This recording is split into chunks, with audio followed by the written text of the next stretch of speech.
আজকের এই সোনালী সন্ধ্যায় আমরা সবাই ভাই ব্রাদার সব এক জায়গায় হয়েছি জাস্ট একটা কারণ, একটা বিশেষ কারণ হলো আমাদের ছোট ভাই হাসিব, সে তুখোর একটা প্রেম কাহিনীতে জড়িয়েছিল দীর্ঘদিন যাবত আমার শালির সাথে।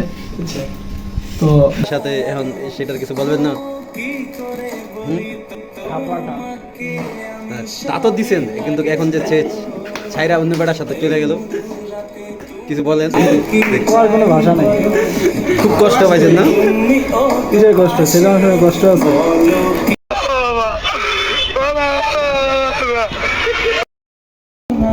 স্মৃতি অনেক কষ্টের, যেহেতু এখানে সেক্রেটারি সাহেব আছেন, চলে গেছিলাম যে মানুষ এটা কেমনে করে, এত কিছু করছে, বাগানে আগানে গেছে, তাই না, হাঙ্গার লগে ঘুরছে, কত বসছে, হাতে হাত রাখছে, বুকে মাথা রেখে গল্প করছে, এরপরে এই মানুষটা কেমন অন্যজনের সাথে বিয়ে করে, এটা তো আমিও ভাবতে কষ্ট দিতেছি আমার।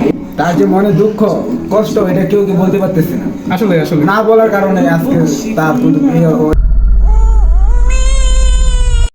এই যে আমার ভাই, ঠিক আছে, কিন্তু আমার ভাই না, যাই হোক বড় ভাই, কত চিপাই চাপাই না ঢুকে গেছি বাড়ি করে বাড়ি বুঝে দিত অবস্থা।